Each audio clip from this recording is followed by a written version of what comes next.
For this day, we will be discussing two topics, which is Introduction to Numerical Analysis and Roots of an Equation. So, dalawang topics tayo kasi dalawang weeks na nakalipas, week 3 na ngayon. So, dalawang topics na i-discuss natin, hahabol tayo sa oras. So, to start, Introduction to Numerical Analysis. So, ano ba yung learning objectives natin dito sa introduction to numerical analysis? So, first, students should be able to define and recognize the difference between numerical method and analytical method. So, for number two, the student themselves should be able to familiarize what is error and error analysis. Number three, understand the concept of significant figures. So, siguro naman lahat sa inyo alam na yung significant figures. Kumbaga, review na lang to. Okay? So, for number 4, differentiate what is accuracy and precision. So, ano ba ang kaibahan ng dalawa? Okay? So, punta tayo sa next slide. What is numerical method? Ano nga ba ang numerical method? Anong idea nito? So, it is a technique used in the formulation of mathematical problems so that they can be solved with arithmetic operation. So, ano ba yung arithmetic operation na sinatawag? Ano tong arithmetic operations? An arithmetic operation is a branch of mathematics that involves the study of numbers or operation of numbers that are useful in all other branches of mathematics. So, yun yung arithmetic operation. Arithmetic operation. It involves multiplication, addition, subtraction, and division, and many more.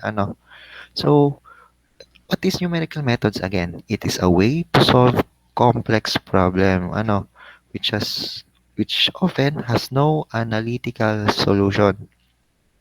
So, kapag nag-numerical method tayo, complex problem yung ating sinosolve. Hindi lang yung simpleng problem lang. So, ano pa nga ba ang numerical method? It is an approximation. Ito yung tatandaan niyo lagi sa numerical method. Ang numerical method is an approximation of the output of a numerical problem. Again, ang numerical method, pag nagsosolve tayo, approximation. Approximate yung nakukuha. Hindi yung eksaktong-eksakto. Okay?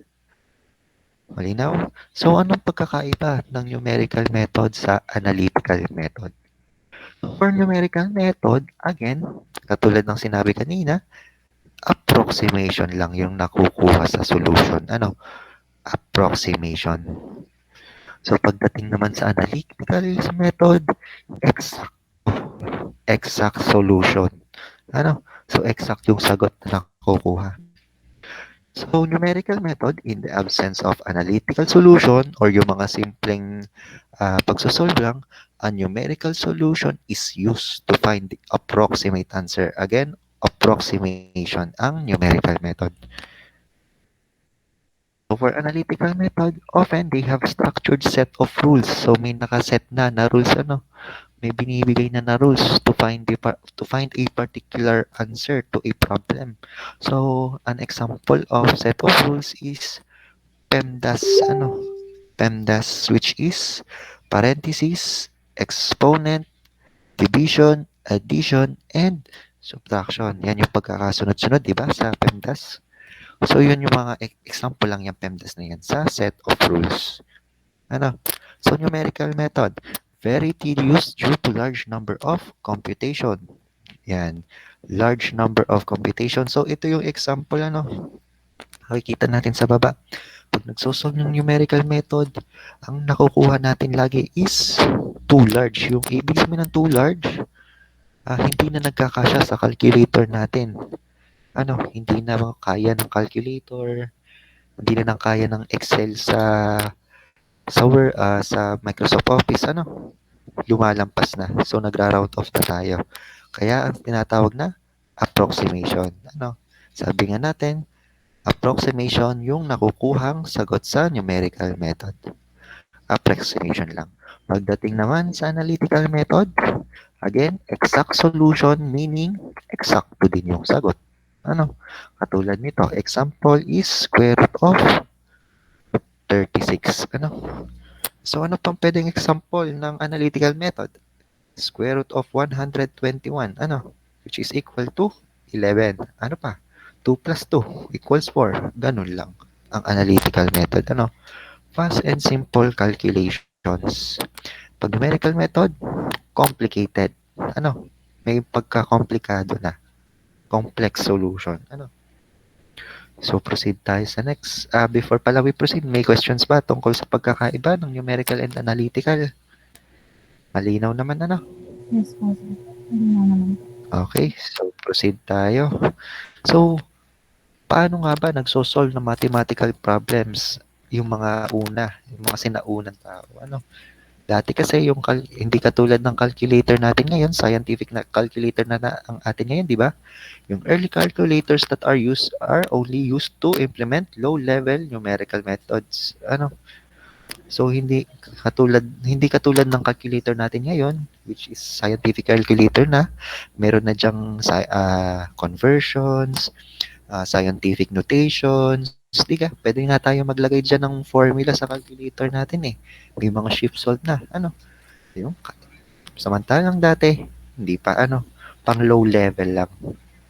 Ganun lang ang pagsosolve ng calculator dati. Paano pa sila nagsosolve kapag complex yung problem?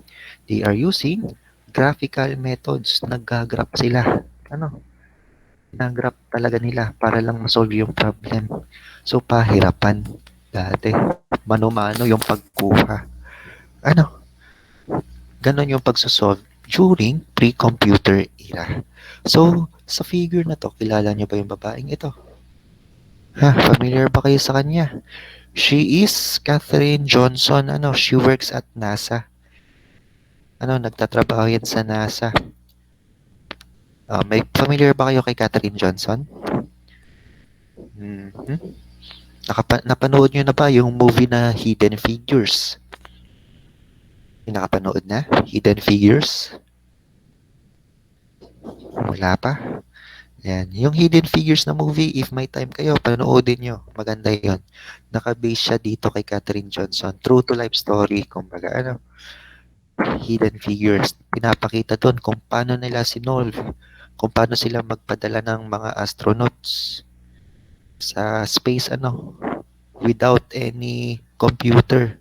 Ayan, pagsosolve nila sa trajectory, kung saan maglalanding ang astronauts sa Earth, pag bumalik, mano-mano yung pagsosolve. Ginagraph nila, using graphical methods. Again, yung movie, Hidden Figures, if may time kayo, panoodin nyo. Inspiring naman yan. Ang kalupitan pa nito,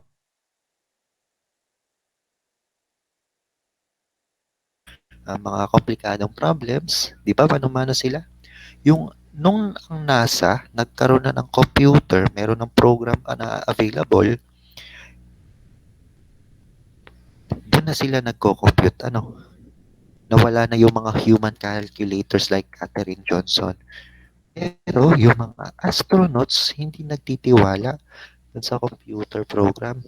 Ang ginagawa nila, kapag ka-compute ng computer, tinatanong pa nila si Katherine Johnson kung tama ba yun ang compute ng computer. So, ganun kalupit ang mga human calculators dati, sila yung taga-verify kung tama ba yun na compute ng computer. Panatag kasi yung mga astronaut sa pagko-compute ni Katherine Johnson. Ganun sila kalupit dati. So, ngayon, in this figure, this is the three phases of engineering problem solving. So, sa figure A, yung pre-computer era, while for figure B is the computer era. So, paano ba ang phases ng engineering problem solving nung pre-computer era? So, pagdating sa formulation, kumukuha lang sila ng fundamental laws explained briefly. So, anong ibig sabihin nun? Ibig sabihin, kung ano lang yung available na way sa pag-solve doon, yun na agad, i-explain lang ng simple. Hindi na pahahabain. Bakit hindi na? Kasi sa solution sila nagtatagal. Sa solution sila nagfo-focus kasi nga mano-mano ang pagso-solve dati. Kasi pagdating sa interpretation, dapat ang interpretation mo is in-depth analysis. Anong ibig sabihin ng analysis? Ibig sabihin, in great details dapat. Ano? Kasi, bakit in great details? Kasi limited time lang yung binibigay. Limited by time consuming solution. Kasi, mahaba yung solution dati. Solution dapat, tractable, elaborate, ano. So, step by step, isa-isa, kailangan pinapakita lahat dun sa solution during pre-computer era. Kasi once na nagkamali sa interpretation or sa sagot or nagkamali ka ng final answer mo, kailangan tractable sa solution. Makikita mo agad kung saan sila nagkamali, saan tayo nagkamali. Ganon. Ganon kahirap dati, Di katulad ngayon, sa panahon natin ngayon, which is the computer era, pagdating naman sa formulation, in-depth exposition of relationship of problems to fundamental laws. Meaning, since dito na tayo sa computer era, isang search lang, may mga lalabas na kung paano ma-solve, diga? May ways pa nga minsan, hindi lang iisa ang method sa pagsosolve ng isang problem. May mga dalawa, tatlong methods on how to solve this, diga? Pagdating sa solution, easy to use computer method. Anong ibig sabihin ng computer method? So sa atin ngayon, sa panahon natin ngayon, di ba, search mo lang, kunyari lang search lang kayo sa Google ng derivative calculator. Di ba, may nalabas na dong calculator na paano mag-derive. Itatype mo lang doon yung problem mo. Lalabas na yung sagot agad. Hindi ka na magpapakahirap. Nandun pa nga yung step kung paano na-derive yung problem na yon, ipapakita pa sa'yo. Kunyari, integral calculator, meron din. Search nyo lang sa Google, integral calculator. Lalabas na agad yung sagot doon. Step by step, nandun na din. Titingnan mo na lang, aaralin mo na lang. Chat GPT. Magpagawa ka ng essay, ibibigay na agad. Ganun nakadali ngayon sa computer era natin. Easy to use computer method na agad. Okay? So, pagdating sa interpretation, during the computer era, sa ating panahon ngayon, ease of calculation. Madaling calculate lang. Mag-a-allow din ng holistic thoughts and intuition to develop. Meaning, dito sa solution natin, since binigay na nga agad ang sagot, tapos may steps pang kasama, naaaral natin. May time pa tayong, makapag-formulate ng sarili nating method. Pwede tayong makapagbuo ng theory kung paano yung mas madaling pagsosolve sa pamamagitan ng pag-aaral ng solution. Kasi may time na tayo ibigay na agad yung sagot. Ipapalabas na lang natin, ipoprove na lang natin yung theory natin sa paggawa na yun din yung mapapalabas. System is sensitivity and behavior can be studied. Again, nai-study natin talaga kung paano nakuha. Since marami na tayong time. Kasi tinype lang natin dito sa computer. Tinype lang natin sa calculator kung paano isolve. Aaralin na lang kung paano nakuha. So why study numerical methods? As a problem-solving tool, numerical methods are undoubtedly one of the most powerful tools available today. So, malimit na gagamit ang numerical methods sa pagsosolve ng komplikadong mga problem. So, that is why we need to study numerical methods. Next, as you pursue your career in the future, you will come across commercially available computer programs which involve numerical methods. So, what do you mean by commercially available computer programs? Sa tingin nyo, ano yun? So, ganito yun, So, kung kunyari, graduate na kayo dito sa BSU, board exam na. Kunyari, pumasa lahat. 100% na naman ng BSU sa MA, the National Engineering University. So, pagpasa ng board, hanap na tayo ng trabaho, Hanap tayo ng magandang company. Siyempre, doon na tayo sa magandang company. Once na nasa company na, ano bang trabaho nyo? Bilang engineer. Di ba, minsan pagdidesign ng pipe, pagdidesign ng tangke, mga ganun, yung mga common, So, kunyari, nandun ka sa isang company, meron kayong client na gustong magpagawa ng tangke. Ano, tangke, ibibigay na sa'yo, kunyari, si client, binigay na sa'yo, oh, ito, engineer, gusto ko, ganito yung dimensions niya, ganito siya kataas, ganito siya kakapal, yung pressure na makaya niya, ganito, ibibigay sa'yo yung details, doon sa company nyo, meron tayong tinatawag na in-house application or in-house software. Yung in-house software, may nakaprogram na sa computer. May nakaprogram na kung paano isosolve yun. Ilalagay mo na lang yung details. So, yung in-house application na yun yung tinatawag nating commercially available computer programs. Kung saan ilalagay mo na lang yung details na binigay ni client. Parang calculator lang yan. Parang isa-substitute na lang dun sa program. So many problems cannot be solved using readily available computer programs. So hindi naman sa lahat sa pagkakataon, hindi lahat ng company mayroong in-house application eh. So syempre, dapat marunong din tayo mag-manual. Hindi tayo aasa sa computer program. Kung kunyari man sa company meron na, paano kung nag-drown out? Kunyari walang power doon sa building, walang power ang inyong company. Meron kayong deadline na hinahabol. Si client gusto matapos na yung computation bukas. Paano yun? Hindi mo naman pwedeng sabihin, Sir, wala po kaming power, hindi namin yan masosolve. Hindi naman pwede yun, diga. Siyempre, si client, dahil hindi kayo makakapagbigay sa deadline, hahanap sa ibang company. So, siyempre, dapat marunong din sa manual. So next, numerical methods are an efficient vehicle for learning to use computer. So what do we mean by efficient vehicle for learning to use computer? So syempre, hindi lang naman itong sa subject natin, parang may programming pa ata tayo magaganap eh, di ba? So magpo-program tayo, katulad na lang ng sa Excel, di ba? Nakakapag-program tayo sa Excel ng mga formula. Mga interpolation, pwede nating ilagay doon. Yung PEMDAS, pwede nating ilagay yung formula sa Excel. Bawat box, nandun dapat sa tig-iisang box, doon i-input yung mga given. Tapos sa isang box, lalabas na yung sagot. Doon sa isang box, nakalagay yung mga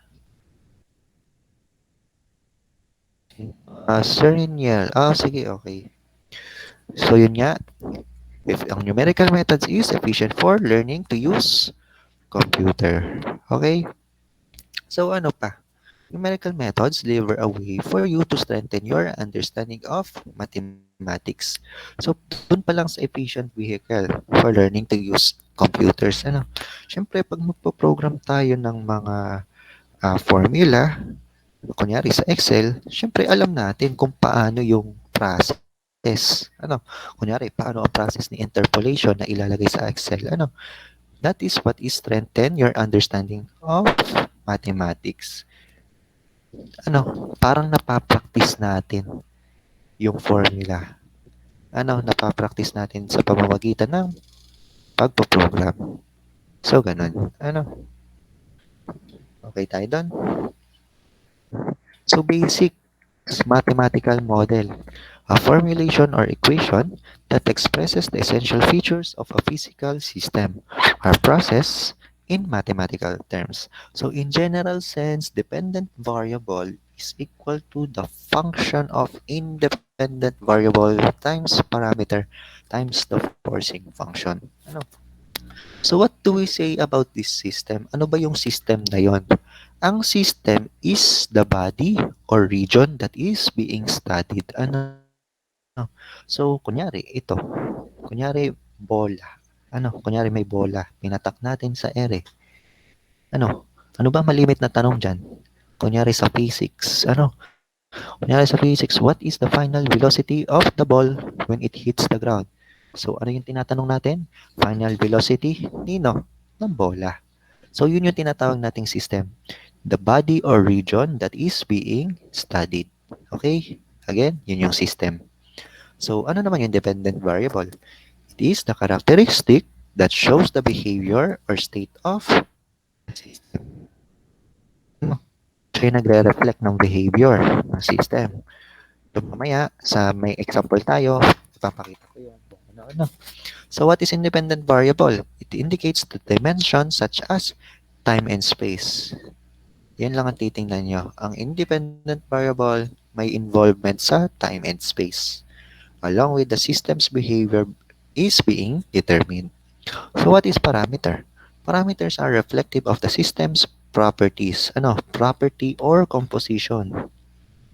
As for the forcing functions naman, it is the external influences acting upon the system. Okay?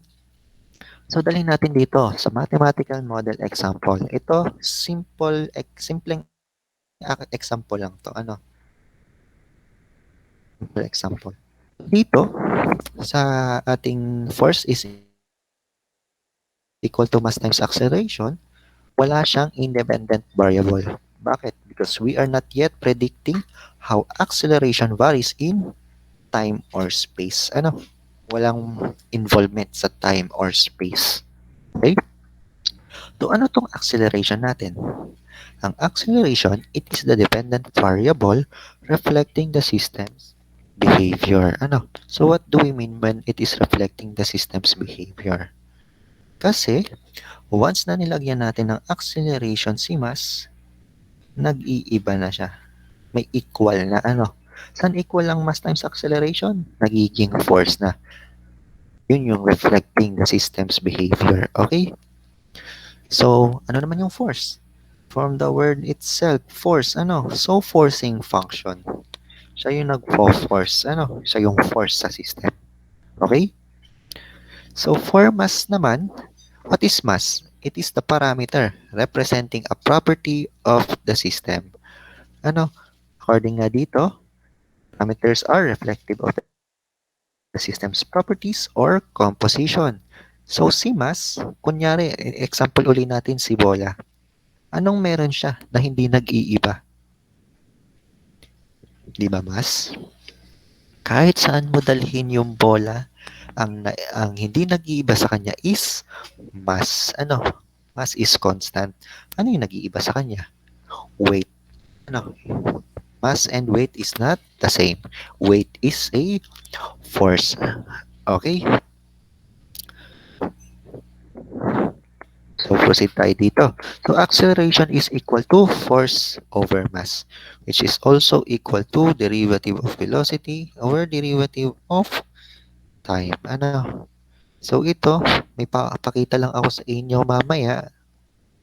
Kaya ko nilagay ang dv over dt. Ano? So, properties of mathematical models. Number 1, it describes a natural process or system in mathematical terms. Number 2, it represents an idealization and simplification of reality. As for number 3, finally, it yields reproducible result and consequently can be used for predictive purposes. So dito sa force is equal to mass times acceleration, sa tingin nyo ba related itong dalawa sa isa't isa? The answer would be yes, related sila. Ano? How come? How come related sila? Due to derivation and integration. Ano? Derivative at integral.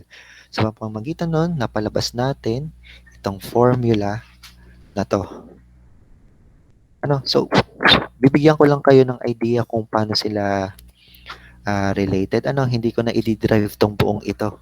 Parang papalabasin lang natin si GM, si C, tsaka si Euler's number. Ano? Kasi velocity pala and time. So again, saan ba equal ang force pa bukod sa mass times acceleration? Force is also equal to force downward plus force upward. Ano? So ano ba tong force downward na to? Ano tong force upward na to? Ano ba yung downward force? Anong meron doon? Bakit nagkakaroon ng downward force? It is due to gravity. Ano? So we can say that downward force as a gravitational force, meaning force downward is equal to mass times gravity. Ano naman tong force upward na to? Ano kaya siya? Ang force upward naman is the resistance. The resistant force, against the downward force. So, kung kunyari, may papel tayong pinatak, kunyari papel yan, may pinatak tayo. Hindi naman siya straight, di ba? Hindi siya straight na papatak. Siya ay, pagputak, nag-i-sway-sway. Dahil ng, bakit? Air resistance. May resistance na pumipigil sa pagpatak niya downward. So we could say force upward is equal to the drag coefficient or yung resistance, the drag coefficient times velocity. So itong drag coefficient natin, meron siyang unit na kilogram per second. Itong velocity, again, meters per second lang naman yan. Once na minultiply natin, anong makukuha natin? Kilogram meter per second squared. And saan siya equal? Itong kilogram meter per second squared. It is equal to Newton. And what is Newton? It is a unit of force. Kaya force upward talaga due to unit analyzation. So we could say, so force, substitute natin to dito. Mass times acceleration is equal to mass times gravity. Ano kayang sign niya? Ano kayang sign ni force upward? Negative. Minus. Bakit? Bakit siya minus? Bakit siya negative? Kasi against siya. Nilalabanan niya yung downward force. Kung along siya, edi positive. Pero against siya resistance nga Kaya minus CV. Ayan napalabas na natin si G, si M, si C, at si velocity. Lumalapit na dito. So, paano natin mapapalabas yung time? Saan ba equal ang acceleration? It is equal to derivative ng velocity over derivative ng time. Naku, patay, may derivative. May integral na magaganap. Huwag kayong mag-alala, hindi naman tayo magaganyan. Yan ay pinapakita ko lang sa inyo na related tong dalawa sa isa't isa at kung paano nakuha to. Kung paano nakuha. So, ituloy natin. Substitute natin. Mass is equal to derivative of velocity over derivative of time. Which is equal to mass times gravity minus CV. So, ano nga uli ang rule pag nag-i-integral tayo? Pinagsasama natin yung same variable sa sarili niyang derivative. Pag mag-i-integrate. So, moving on, we would have integral of mg minus cross multiplication lang to ha.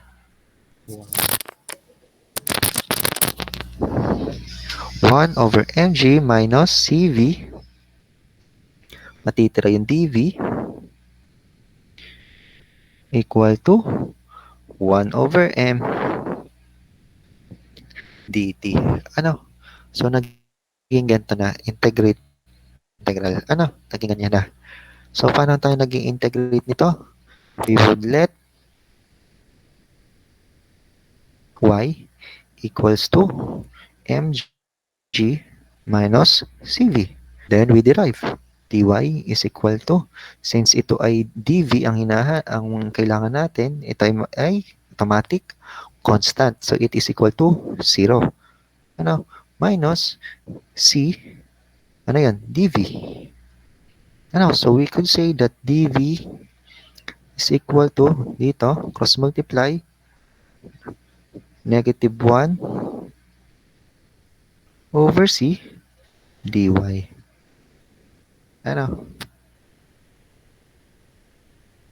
So, substituting itong dalawang to. Substitute natin to dito. Ano? Ilalagay lang natin. So, dito na lang natin lagay. So, okay lang bang burahin ko muna lahat? Okay lang. Burahin ko muna para may space. Wala nang space eh.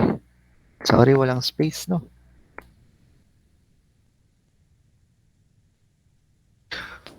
So, ililipat natin integral ng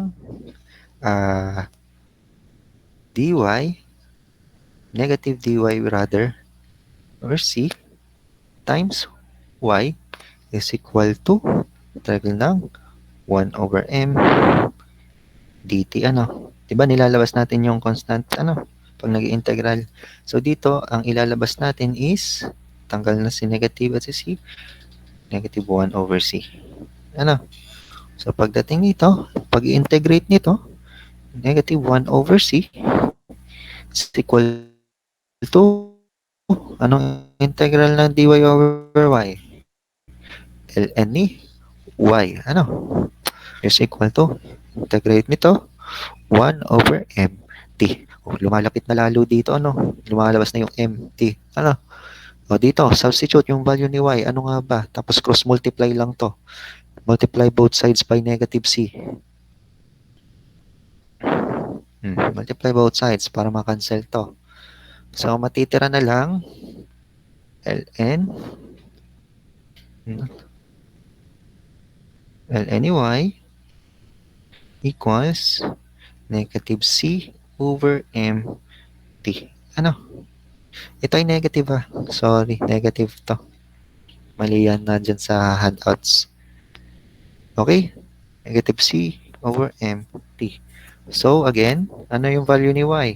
Diba? Nilet y, ang ginawa natin, nilet y equals to mg minus cv.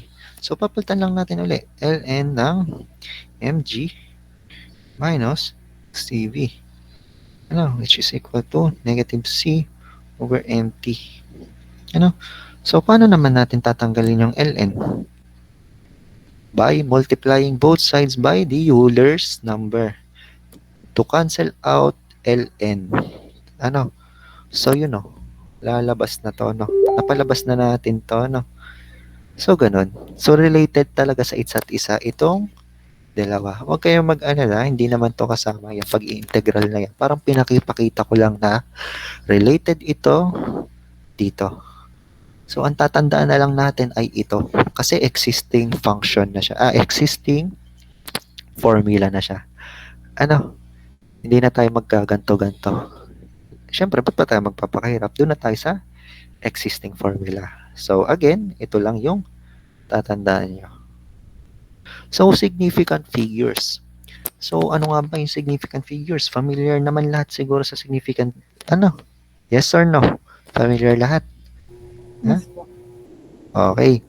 So, the concept of significant figure or digit has been developed to formally designate the reliability of a numerical value. So, ano ba ang use ng significant figure sa numerical method? Saan natin ginagamit ng significant figure? Sa numerical method. Again, ang numerical method kasi is approximation. Yung mga sagot na nakukuha yields approximate result. We must therefore develop a criteria to specify how confident we are in our approximate result. So, kumbaga, kunyari, example lang natin si pi. Anong value ni pi pag tinatype natin siya sa Calio? It is 3 point pi is approximately equal to 3.141592654 and so on. Mahaba pa yan walang katapusan yan ang pi not a never ending number yan. So ano bang silbi ng significant? Binibigyan natin siya ng limit. Binibigyan natin siya ng sarili niyang significant number which is approximately equal to 3.14 Or minsan, yung ginagamit natin is 3.1416. Ano? So, yun yung significant figures. Parang binibigyan natin ng ano, limit. Okay? Parang binibigyan na confident tayo na ito yung gagamit, which is leading to an approximate result. Okay? Okay tayo doon. So ito, another great example on how to use significant figures. So dito sa weighing scale na to, ano, sa weighing scale na to, di ba pag nagtitimbang tayo, hindi naman lagi yung ano hindi yan laging tatapat dun sa linya. Ano, tama, katulad dito, hindi naman siya talaga tapat na tapat sa linya. Pero paano ba ang basa natin dyan? Paano natin to pabasahin? Pag nagtimbang tayo, di ba? 58 kilos agad yan. 58 kilograms. Ni-round off agad natin sa whole number. Binigyan natin ng significant number. Ano? So, ganun. Ano? Hindi mo naman yan mababasa as, hindi sir, ano lang yan? 57.9381. Galing mo naman. Ano? I-round off na natin ang pagbasa dito. Okay? So, ganun yung use ng significant figures sa mga numerical method or sa example na to. Okay? So, rules for significant figures. So, ano bang rules natin pagdating natin sa significant figures? We have 8 rules. Ano? So, number 1, all non-zero digits are significant. So, basta hindi zero, significant number na yan. So, automatic, bibiglangin mo na yan as significant. Example na to, 33.2. Bilangin mo lang yan. Hindi naman sila zero eh. Ano? So, it has 3 significant figures. So, yung ganun lang yung rule number 1. Pagdating naman sa rule number 2, may involved ng zero. So, 0 between 2 non-zero digits are significant. Meaning, basta nasa gitna ng non-zero digit, significant na yung 0. Okay? Okay tayo doon. So, example, 20,051. Ilan kaya yung significant figure dito? Ilan kaya? Tatawag ako ha. Mr. Robert Canimo, nandyan ka ba?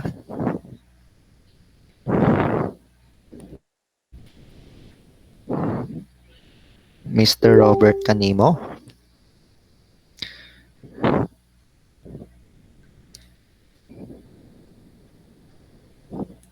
Nasa call ba siya? Matingnan niya.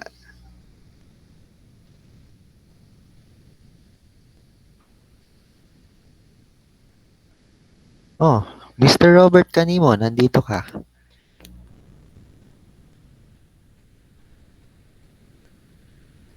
Nako, nakakatulog na ata si Mr. Robert Canimo, ano? Matawag tayo ng iba. Mamaya, pakiremind si Mr. Robert na tinawag ko siya. Miss Romelia Villanueva, nandiyan ka ba? Yes po, sir. Yun, may sumagot na. So, ilan yung significant figure natin dito?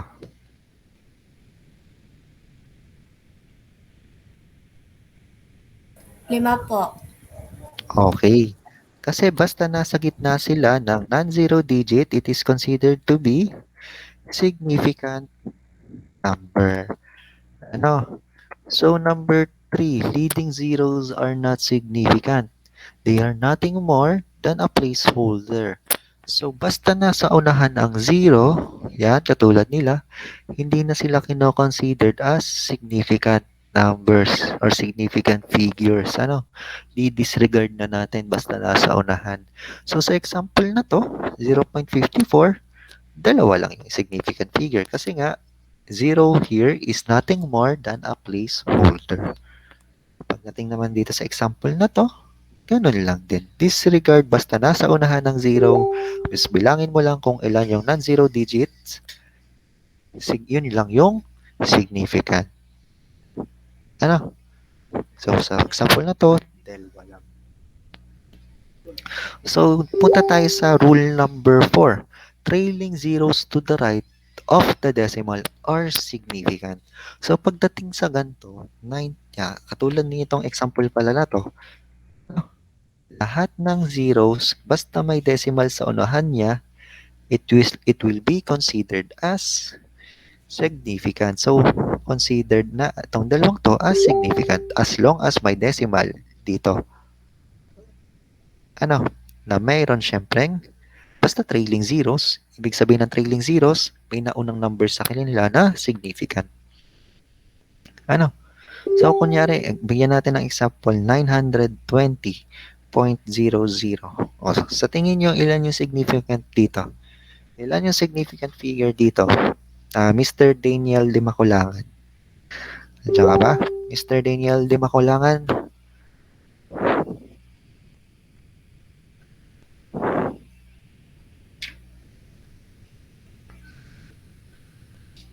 Mr. Daniel de Maculangan.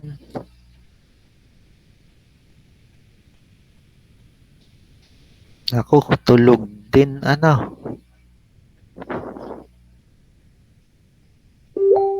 Si Mr. Daniel, tsaka si Mr. Robert. What, sir? Ayun, sumagot na. Ilan yung significant figure natin dito? According to Rule 4. Yung number 4 po, tatlo po, sir. Ha? Tatlo po. Yung 920 po. Hindi. Considered na din to as significant as long as may decimal. Okay lang yan. Tinitingnan ko lang para maintindihan nyo lalo. Gusto ko lang ma-explain sa inyo na mas maintindihan nyo itong lesson natin. Ano? So, huwag kayong matatakot din mo magkamali. Hindi ko naman kayo ayaan. Ano?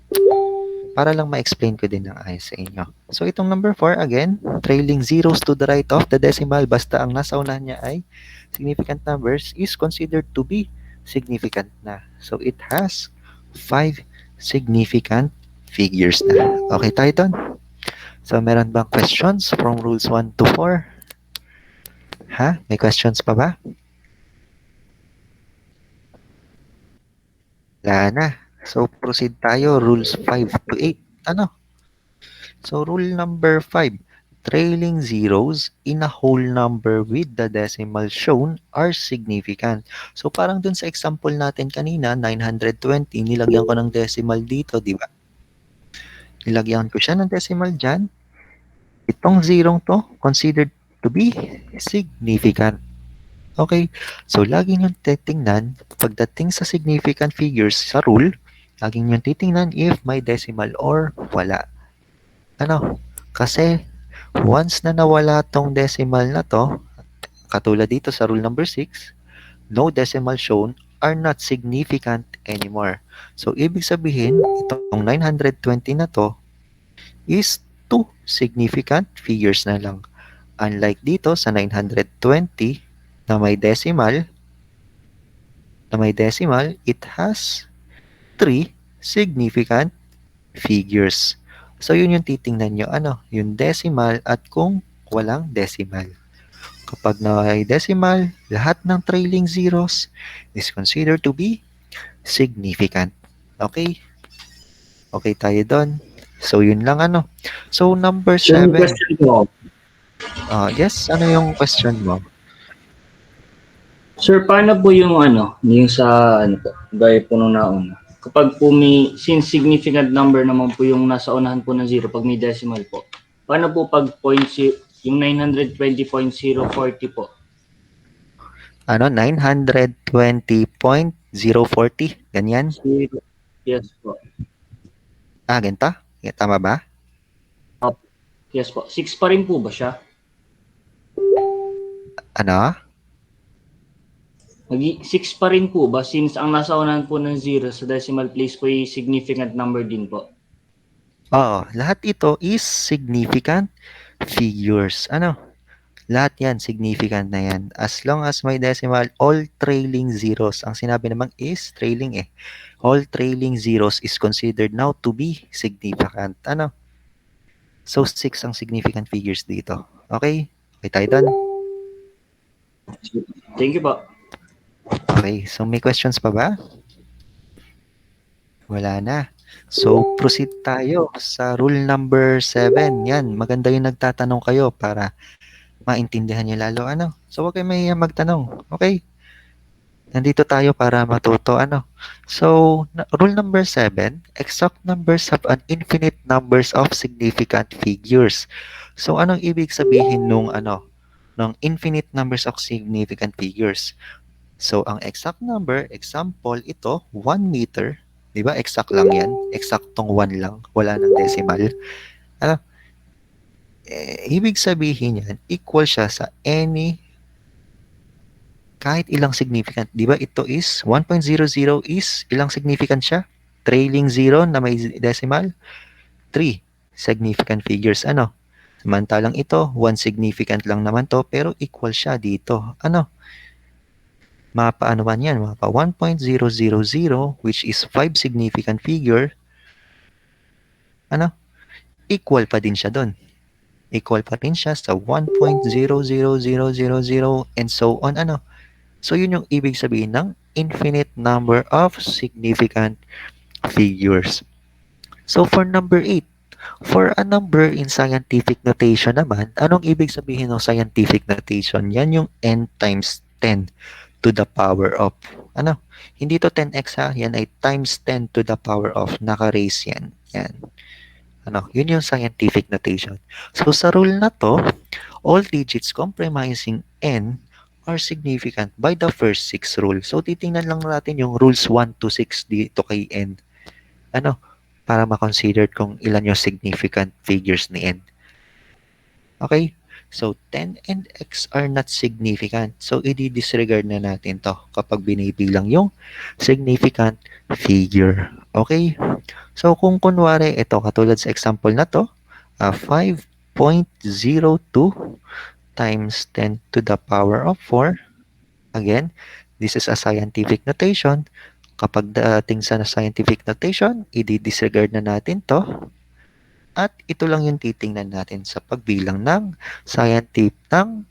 significant figures. Again, nasa gitna ang 0 ng non-zero digits. So, 0 is considered to be significant. So, 3 yung significant figures. Ayan 3 significant figures. Okay. So, nagets ba yung rules natin sa significant figures? Rules 1 to 8. May questions ba tayo? Yes or no lang? Wala na? Wala naman po. Okay, so proceed tayo. Example, kung paano, kunyari ganyan, nagka-calculate na tayo. Calculate the answer to one significant figure. So, dyan natin masasabi na nagagamit ang significant figure sa numerical method. Bakit? Kasi ito, i-divide natin ang 0.0075 divided by 0.000715. Equivalent siya, approximately equal siya sa 104.895 and so on. Mahaba pa.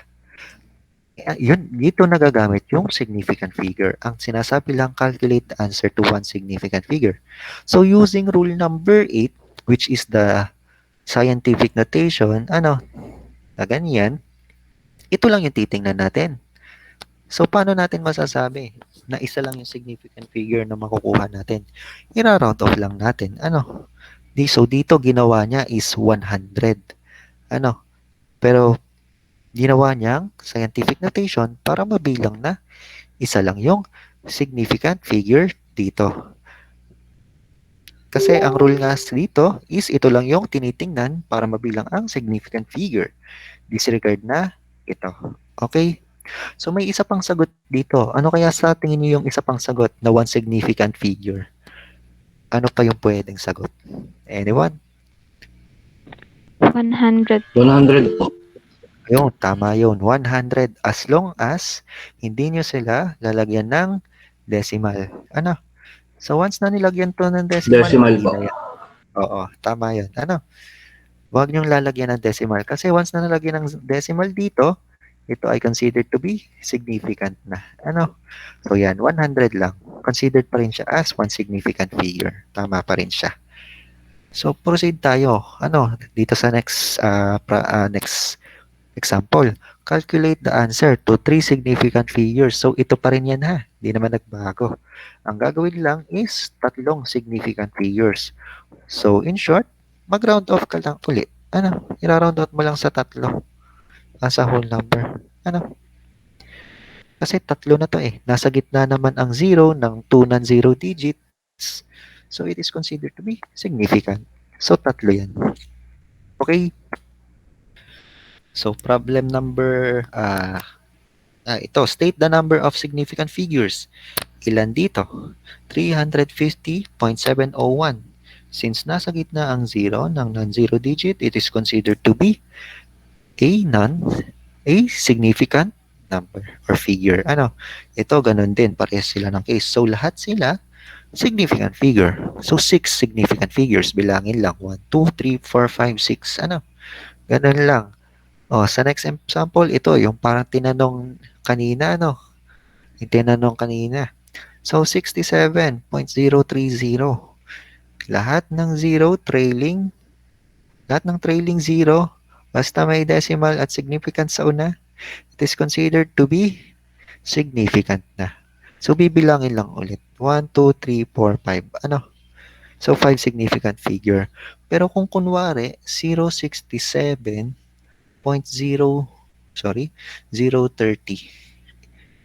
Ito ay not considered to be significant. Kasi nga, according sa ating rule, a leading 0 is not significant. It is only a placeholder. So, ito is 5 significant pa din. Okay tayo dun?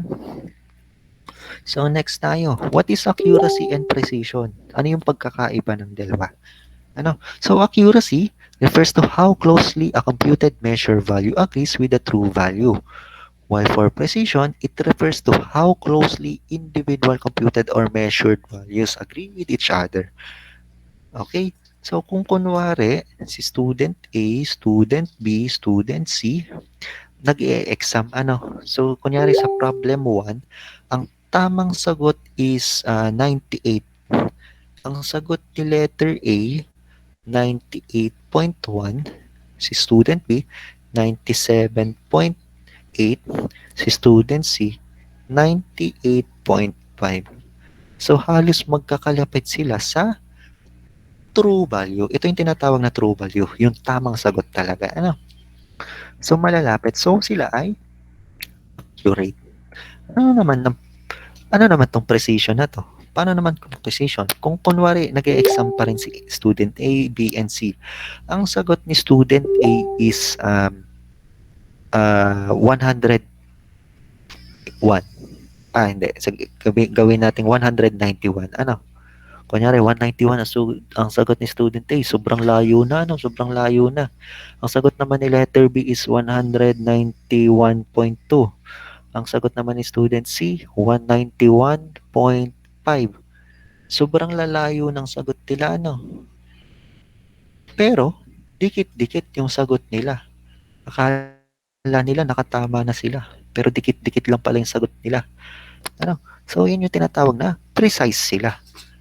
Precise sila. Pero, hindi sila accurate. Okay? Ito dito, sa baba. Precise kaya to? Yes, you can be both precise and be accurate. Precise pa rin sila kasi malapit naman. Hindi lang precise, accurate pa. So, ganun yung pagkakaiba ni precise at ni accurate. So, ito, figure na to. Example, nasa shooting range tayo. Example sa shooting range. Meron tayong target. Ang target, ito. So, yan. May mga sumala tayong baril. Meron namang tumama. May mga salap nga lang. This is what you call inaccurate and imprecise. Bakit? Inaccurate ka kasi may mga sumasala ka pa sa target mo. Imprecise ka kasi bakit? Hindi naman dikit-dikit yung baril mo. So, kunyari, nag-practice ka, nakapag-practice ka ng konti. Ang goal mo, mapatama lahat ng bala sa target. Hindi mo pa target tong bullseye, ha? Hindi pa target yung bullseye. Ang target mo lang is itong buong bilog na to. Basta mapatama mo yung mga baril mo sa loob ng target. So, tumama lahat dun sa target. Ano? Pero hindi naman magkakalapit. So, ang tawag dito, accurate ka, but you are not precise. Ano? Accurate and imprecise. Sabihin natin, nakapag-practice ka pa ulit. Ano? Pero binigyan mo na ngayon ang sarili mo ng challenge. Gusto mo na ngayon patamain sa bullseye. Dito sa pinakagitna. Yan, dun sa may X. Yun na yung challenge mo sa sarili mo. Bumaril ka. Sala, malayo lahat sa bullseye. Pero magkakalapit yung baril mo. You are now precise but not accurate. Ano? Sabihin natin, expert marksman ka na. Sobrang galing mo nang bumaril. Pwede ka nang ilaban sa gera. Sniper ka na, ano? Tumama na. Halos tumama lahat sa bullseye. So, halos tumama lahat sa gitna. Yan yung tinatawag na accurate ka na, precise ka pa. Okay? So, any questions sa pagkakaiba ng accuracy at precision? Yes, no? Wala. Wala po, sir. Wala Okay, naman so po. proceed tayo na. Error definitions. So, why do we have errors in numerical method or numerical analysis? Bakit nagkakaroon ng error?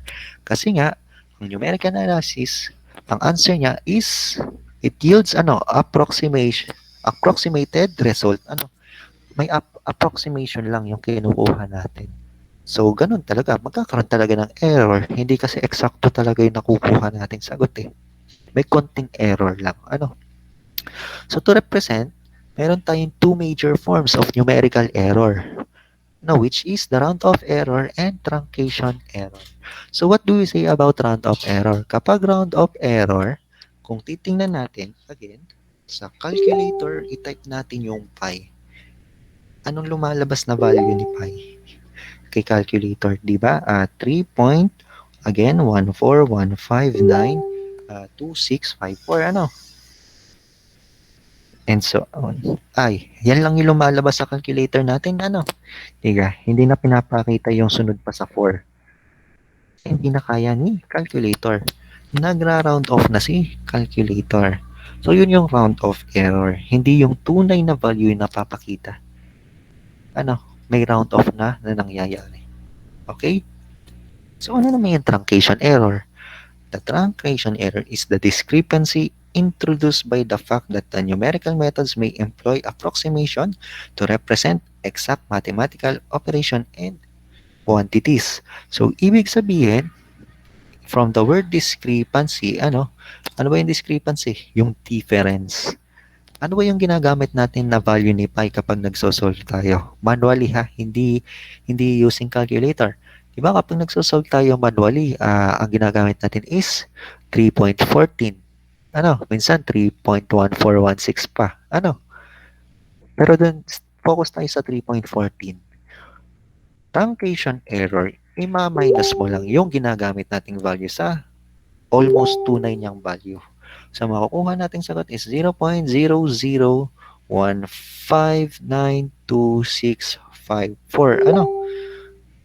Yan. So, ito yung truncation error, yung discrepancy sa tunay niyang value. Okay? And so on. Kasi may kasunod pa eh. So, yun yung truncation error. So, for both types, the relationship between the exact or true result and the approximation can be formulated as true value is equal to approximation plus true error. So, yan yung formula. So, ang malimit naman, si true value, kapag nasa work na tayo, binibigay na ni client. Ang approximation naman, tayo yung nagbibigay, nag-a-approximate tayo. So, ang malimit na nagagamit sa formula ay ito. Transpose mo lang si approximation, ito na yun. So, true error is equal to true value minus approximation. So, to consider naman the magnitude of error, ayan, ito yung formula. Yan yung percent relative error. Okay? Kung ilang percent yung error natin. So, example number 1.2. Suppose that you have a task of measuring the length of a bridge. And a rivet. Dalawa. A bridge and a rivet. and come up with. From the word come up with, ibig sabihin, nag-aron ka ng assumption, nagbigay ka ng approximation. So, ang approximation mo for the bridge is 9,999. Kunyari, wala pang binibigay si client na sukat. So, nag-approximate ka lang na ang sukat ni bridge ay 9,999 centimeters. While ang sukat naman ni rivet is 9 centimeters. So, tapos kunyari, binigay na ni client, ganito, ang tunay na value, ang true values are 10,000 centimeters for the bridge, and ang true value naman ni rivet is 10 centimeters. So, using these given, respectively, compute for the true error. So, saan nga ba equal ang true error? Ang true error, it is equal to, true value, mali pala, baliktad. True error is equal to true value minus approximation.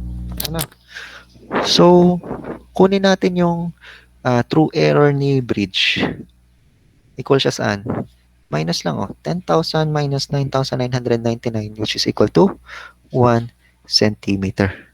Okay? So, pagdating naman kay rivet, ganun lang din. Minus lang natin si true value sa approximation ni rivet, which is equal to 1 centimeter. So, ganun lang yung pagkuha ni true error. So, pagdating naman sa letter B, compute for the percent relative error for each case. So, ang kinocompute natin is the relative error na, which is equal to, saan equal ang percent relative error? It is equal to true error over, mali ulit, baliktad. True error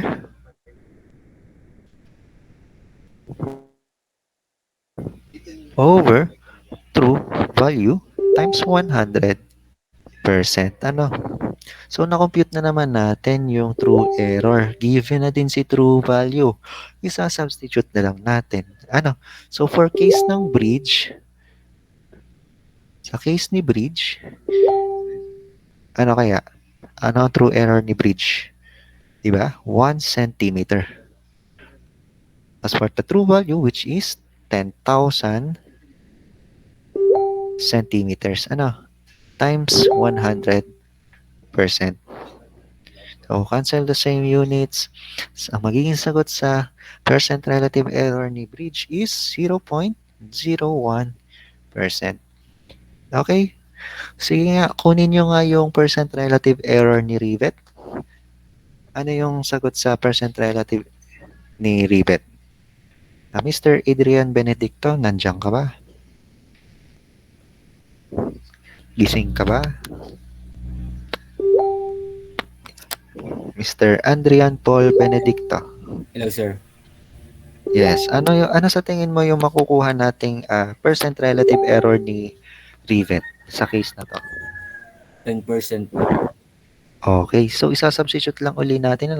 Since meron na tayong true error ni rivet, which is 1 centimeter, tapos true value, which is 10 centimeters, 1 over 10, multiplied by 100, which is equal to 10%. So, ganun lang yung pagkuha ng true percent relative error. So, ganun lang. Ayun yung solution, which is na-solve na natin. So, next is approximate error. So, ito, di ko muna i-discuss sa sunod nating topic, which is roots of equation. Unahin muna natin yun. Kasi related to sa iterative process, which is nakakonsidered sa bracketing method. So, proceed na tayo sa roots of equation. So, wait lang. Buksan ko lang muna yung ating topic. So, before pala we proceed sa roots of an equation, may questions pa tungkol dito? Sa topic natin, sa introduction to numerical analysis, may tanong pa? Wala naman po. Wala na. Okay. So, proceed tayo sa roots of an equation. So, wait lang ha. Bubuksan ko lang.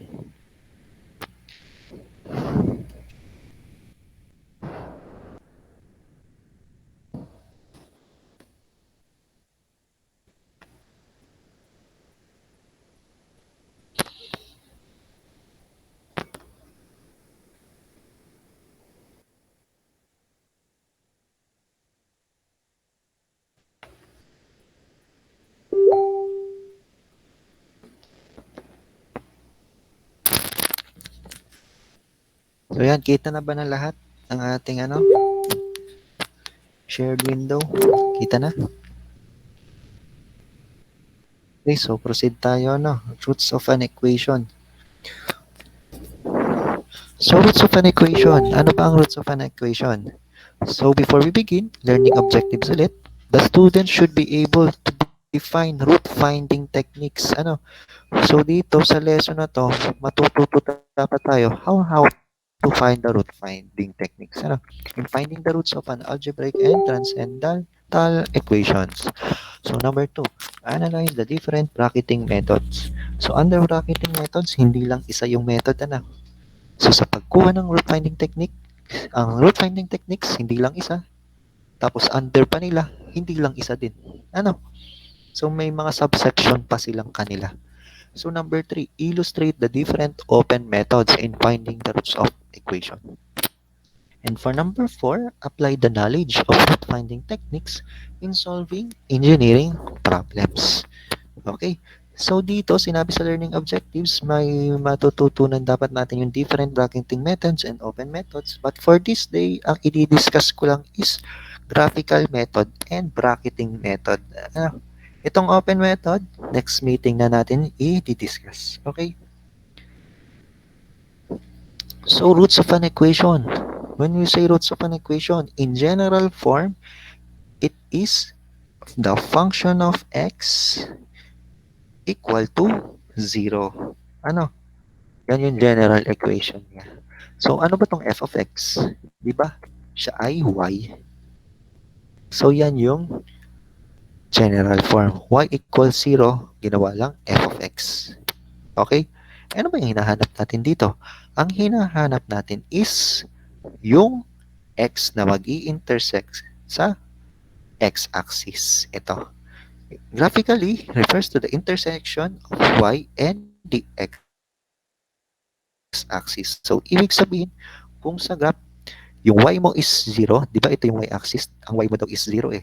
Kung ano yung tatama sa x-axis, yun yung root or yun yung solution. Okay? Basta along the x-axis. So, graphing the function f of x, graphing y. Depending on the nature of the graph, f of x in the x-axis can have the following solutions. So, dito sa first example na to, itong graph na to, hindi naman siya lumapat sa x-axis eh. Again, ang root natin or solution should be along the x-axis. Since hindi siya tumapo, may gap. Therefore, we can conclude that this has no root or no solution. Okay? Next example. Itong linyang to, dumapo na siya sa x-axis. So, we can say, isang beses lang naman siyang dumapo. It is a unique or one solution. Meaning, isa lang yung dumapo. Ano bang example ng mga yan? Example nila is y is equal to yung mga linear. Y is equal to 3x plus 5 and y is equal to x squared. Yung mga ganyan. Y is equal to 3x squared plus 5. Yan. Yan yung mga example ng one solution lang. Pagdating naman dito sa third figure, we have multiple solutions. Ano ibig sabihin ng multiple solutions? Di dalawa or mas madami sa isa. Yung dumapo sa x-axis. Meaning, nandyan yung mga sine, cosine, tangent, cotangent, and so on. So, komplikado na pag nalagyan na ng sine at cosine kasi hindi lang isa yung root and solution. So yan, numerical methods, roots of an equation. So we have three methods which is graphical, bracketing, and open method. And again, ang i-discuss lang natin muna today is graphical and bracketing method. Ano? So, proceed tayo kay graphical method. What is graphical method? It is the simplest method. Bakit kaya siya simplest method? Kasi, from the word itself, graph, graphical method, magga-graph lang tayo to solve for the root of an equation. Ano, i-graph lang natin para makita natin. Kunyari ganyan, magga-graph lang tayo. Yun, kung anong tumapat doon, yun na yung root. Yun na yung equation. Ganun lang si graphical method. Ano? However, it can only provide a rough approximation of the roots or solution. Bakit kaya rough approximation? Bakit hindi siya ganun kalapit sa answer? Kasi, using graphical method, we are only using our eyes. Ano? Kumbaga, observation. Gamit lang yung mata. Saan siya tumapat? Dito. Gamit lang yung mata natin. Titingnan lang natin. Mag-approximate lang na tayo na itong point na to ay 1, 2, 3. 3 point, gamit ang mata, 3.1, 0. Ano? Yung point na yun. So, ito yung root. Through observation lang. So, yan nga, by graphing the function, we can observe at what value x does it crosses the x-axis or simply yung y equals 0. Ano? So, ganun yung graphical methods. So, paano ba yung steps in using graphical method? So, given the function, given the formula, substitute all the given values. Ano? Substitute the different values of x, meaning tayo ang magbibigay ng value ni x to solve for the values of y para mag-graph natin. Ano? Okay? So, we need to tabulate. Itatabulate natin yung result. Yan, ito yung tabulate. Itatabulate natin yung mga result natin para mas madali sa atin. Ano? Dali nating makita pag nag-graph. And once we have a tabulated form, graph the following values and observe where the function crosses the x-axis. Then, approximate. So, sa step 4, once na kunyari, ito yung graph again. Kunyari, na-approximate natin ito. Diba, approximation lang yan, through observation lang. The approximate root based on the graph and validate. So, mag-checking tayo. I-validate natin kung tama ba yung nakuha nating root. May checking na mangyayari. Kasi, through observation lang natin eh. Sa mata lang ang ginamit. Walang formula na solving. So, ito, example number 1, para maintindihan nyo lalo, use the graphical method approach to determine the drag efficiency needed for a parachutist of mass 68.1 kg to have a velocity of 40 meters per second after free falling for a time of 10 seconds. Note that the acceleration due to gravity is 9.81. So, pag walang given, automatic, ang gravity natin is 9.81. Dati pa naman niyang sinasabi. So, using this formula, ayan, kaya tandaan nyo na, diba? At sinabi ko, may negative yun, diba? Wala kasing nakalagay doon sa unang, So, negative to, ha? Tatandaan, negative. So, bakit ngayon nagkaroon dito ng minus velocity? Kaya ang formula natin dito is velocity is equal to gm over c times 1 minus e is to negative c over m times time. Ba't nagkaroon ng velocity dito? Minus velocity. Kasi nga, ang general form ng roots of an equation is f of x is equal to 0. So, dapat 0 to. So, we are going to subtract both sides by velocity para maging 0 to. Kaya nagkaroon dito ng minus velocity. Okay. So, yun. So, using step 1, substitute the following given. Yan. So, substitute lang natin. Ilalagay lang natin dyan. Given na naman yan. Yan. Ano? Sinubstitute lang natin. So, ano na lang ang wala? Ang wala na lang si C. Ano? Nakaka-follow pa ba lahat? May questions ba so far? Baka may nalilito na. Wala ba? Yes or no? Habol. Wala naman po. Okay. So, wala na lang tayong value is C, ano? So, once na na-substitute na natin, again, tayo ang magbibigay ng values ni x, yung katulad kanina sa sinabi, ano, di ba may tabulated dyan na x, f of x? Tayo ang magbibigay ng value ni x. Okay? So, tayo magbibigay ng value ni c para makuha yung f of x or f of c. So, katulad dito, ito yung tabulated form, ano? Yan, tabulated form. So, dito sa example na to, binigay niya, ang value ni C is 4. So, substitute lang sa formula dito. Ano? Gagawin lang natin tong 4. May makukuha na tayong value nito. Ano? So, calculator lang. Makukuha na natin. Ano? C at saka C, F or C X and C, Y. Okay? So, once meron na tayo niyan, maganda, i-plot na agad natin. I-drawing na agad natin sa graph, ano? Para hindi na makalimutan. So, 4 and 34.19. So, ito siya, ano? Okay? Next. Magbigay pa tayo ng value ni C. Ang sa example na to, 8 naman yung binigay. Again, substitute dito. Value naman ni 8. Calculator lang ulit. Lalabas ng sagot. Ano? So, yan. Ito yung lumabas. Ano? 17.712. So, 8, 17. Ipaplat na agad sa graph. 8, 17.71. Ano? Ito yan. So, tuloy-tuloy yan hanggang sa maka-reach ka or makalampas ka sa x-axis. Maganda kasi lampas sa x-axis. Ano? Kailangan lampas sa x-axis. Kasi magagamit mo pa tong mamaya sa bracketing method. Yung mga negative. So, for now, focus muna tayo sa graphical method. Pinaka-safe is 5 points. Ano? Basta lalampas. Bakit 5? Bakit 5 points ang kailangan? To be more accurate sa pagdadrawing ng graph.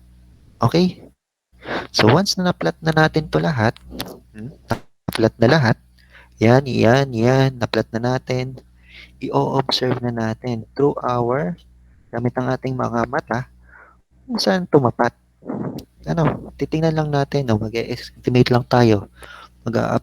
Mag-estimate lang kung saan siya tumapat. Yun dito, tumapat siya kay 14.75. Ano? So, yun na yung root. Yun na yung approximated root, approximated solution natin. Ano? Yun tumapat eh. Yun yung nakita mo eh. Yun yung na-observe mo. Meron na tayong root. So, titigil na ba doon? Hindi pa. Pag may nakuha ng root, according to step 4, we need to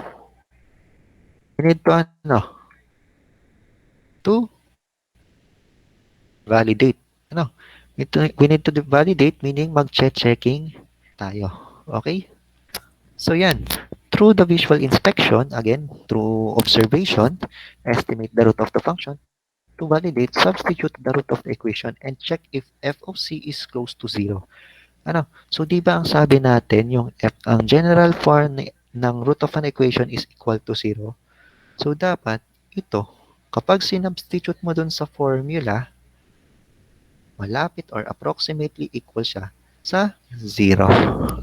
Ano? So, yung 14.75, sinubstitute lang uli dito. Ano? Ginawa lang natin 14.75. Yan, 14.75 yan. Calculator lang ito uli ba lahat. And according dito, since ang general form is equal to 0, dapat yung sagot dito is approximately equal to 0. Ang lumabas is 0.1. 0.100. Approximately, pag ni-round off yan dito, pag ni-round off sa ones, ano siya? 0. So, it is approximately equal to 0. So, therefore, we can conclude that 14.75 is a solution. Ano? Or a root. So, okay na to. Tama na to. Ano? Malapit na dyan yung root. So, yun lang yung graphical method. May questions ba regarding sa ating graphical method? Before we proceed sa bracketing method? Wala pa naman po. Okay, so very good. Mukhang naiintindihan nyo, no? Since wala namang question. So, bracketing method na tayo. These methods deal with the fact that a function typically changes sign in the vicinity of a root. These techniques are called bracketing methods, and because two initial guesses for the roots are required. Ano ibig sabihin ng two initial guesses? Mamaya sa step pa-explain ko. Okay? So, as the name implies, these guesses must bracket or be on either side of the root.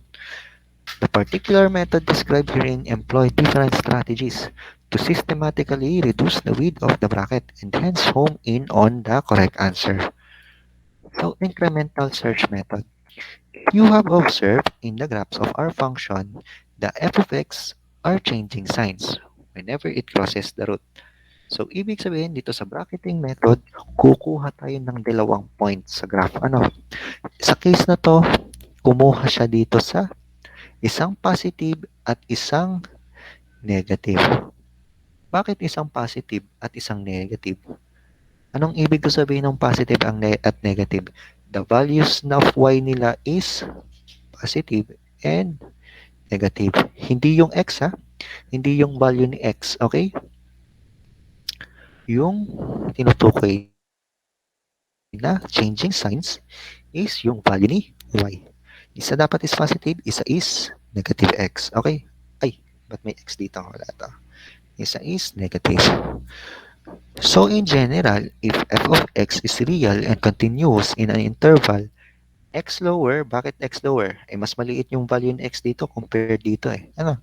To x upper and the function of x lower and the function of x upper, or we can say that y lower and y upper have opposite signs, that is, for f of x lower and f of x upper, kapag pinag-multiply natin yung y lower daw sa y upper, it should be less than 0. Kapag nag-less than 0, yung YL times YU, yung dito, YL times YU, pag less than 0, ibig sabihin, sa gitna nila, merong root of an equation. Okay? Gets? Ibig sabihin, nasa gitna ng dalawang points na napili natin ay may root of an equation. At least one. So, dito tayo sa bisection method. Under bracketing method yan. So, the bisection method, which is alternatively called binary chopping, interval halving, or Bolzano's method. So, tatandaan natin yung mga ipapantawag sa mga method. Ano? Kasi minsan sa problem, ang sinasabi, using binary chopping, using Bolzano's method. Hindi sinabing bisection method. Is, wala naman tinuro nun si Sir Ayan. Ano? May iba pang tawag sa bisection method, which is binary, interval, and Bolzano's method. One type of incremental search method in which the interval is always divided in half. If a function changes sign over an interval, the function value at the midpoint is evaluated.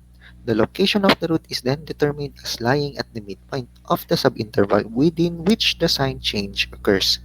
The sign change occurs, ibig sabihin yung positive at yung negative na y. Ano? The process is repeated to obtain refined estimates. So steps, what are the steps in using bisection method? So the first step, syempre, itingnan muna natin kung may root ba talaga yung napili nating x lower and x upper. Again, para malaman kung may root ba tong dalawang to is by multiplying the y lower times the y upper. Okay? Or ito, multiplying the function of xl, which is yl, times the function of xu, which is yu, the product should be less than 0 to be considered that there is at least one root. So, step 2. So, kunyari, nakakuha na tayo ng x lower and x upper. Meron na tayong value nun. Ang sunod na step is pagkuha na ni x root. So, paano kinukuha yung x root? Ito lang. Yan lang yung formula sa bisection method, which is x lower plus x upper. Divided by 2. Once na may nakuha na tayong value ni x root, we need to evaluate. And that is for step 3. Make the following evaluation in the subinterval. The root lies. Ano ibig sabihin nun? Ibig sabihin, kukuhanin natin yung value ng yr gamit si xr. So, isa-substitute natin dun, kunyari, dun sa formula na f of c is equal to gm over c times 1 minus e raised to negative c over mt minus velocity. So, itong xr na to, isa-substitute natin kay c para makuha yung yr or yung f of xr. Ito yon. So, once na may nakuha na tayong f of xr, meron na rin tayong value ni xl since dito pa lang naman, kinuha na natin eh. May yl na agad tayo eh. So, multiply yl by yr kapag less than 0,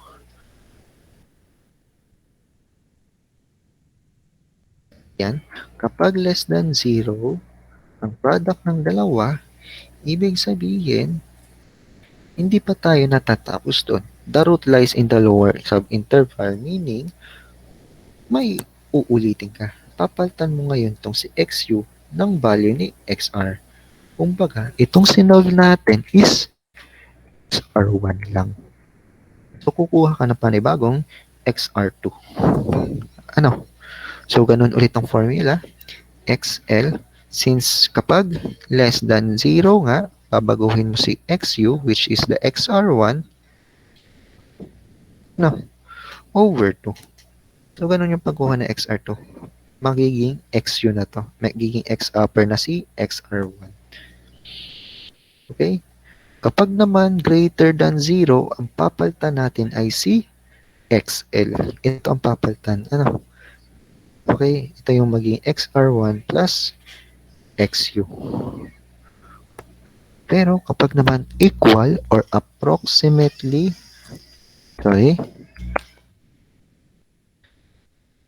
pag naman approximately equal sa 0, the root equals xr na. So, we need to terminate the computation na. Tama na. Titigil na tayo. Tama na yung pagkuha ng mga xr3, xr4. Titigil na dito. Ito na yung sagot. Kunyari, ito yung nag-equal sa 0. So, ganun yung bracketing method. Parang babalik sa formula na ito. So, example. Ganun pa rin. Katulad pa rin sa graphical method ang example natin. Walang pinagkaiba. Yun pa rin ang given. Using bisection method lang.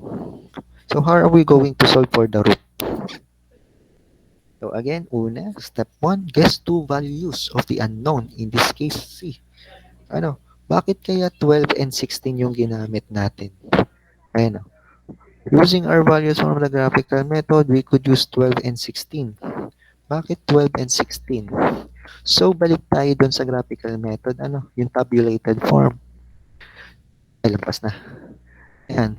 Diba, ang ginamit natin is 12 at 16, itong dalawang to. Bakit? Kasi, yung y nila ay isang positive, itong isa naman is negative. So, kailangan opposite sign. Dito kasali. Yan. Opposite sign ng y. Positive and negative. So, gets ba kung bakit? Yun yung kinuha na x upper and x lower? Okay, Yes. Okay. So, again, pagkuha ng root. Formula ng pagkuha ng root. equals x lower plus x upper all over 2. Substitute lang ito na 14 ang ating x root or xr1. Ano? So, get the product na ngayon. Get the product of the function of 12 or kaya naman yung yl and the yr. Ano? Or the function ng xr1. Ano? So, and then check for the conditions. So, since 14 yung nakuha natin dito sa xr1, ano? Isa-substitute lang natin ngayon yung 14 saan? Dito. Sa formula na to. Ano? Gawin lang ulit natin 14 yan, 14. Yung parang sa checking ng ng graphical method. Ano? Sinasubstitute lang yung x root. Okay? So, once na sinubstitute, given na naman lahat to. Given na to. Gravity, mass, time, velocity. Ano? Given na yan. Andyan na yan. Oh. Calculator lang. May makukuha tayong value. So, pag sinubstitute natin dito yung 14, we will have the value of 1.611. Okay? Ito naman, nakuha na natin to sa sa graphical method. Baliktad to ito ay 6.114. Yan. Ano? Tama, tingnan natin dito sa graphical method. Ayan 6.114. Ano? Balik tayo dito. Yan. I-multiply lang natin yung, again, YL and YR.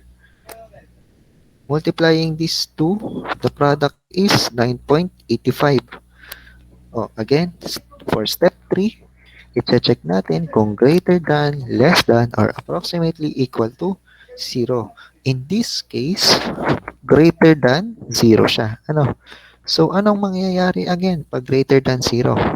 Papalitan mo yung value ni XL. So, kukuha ka uli ng panibagong root. So, XR2 na. Which is equal to, papalitan mo yung value ni XL na, XR1. Which is 14 na, plus 16, retain lang yung X upper over 2. Which is equal to 15. So, may panibago na tayong XR. May bago ng XR.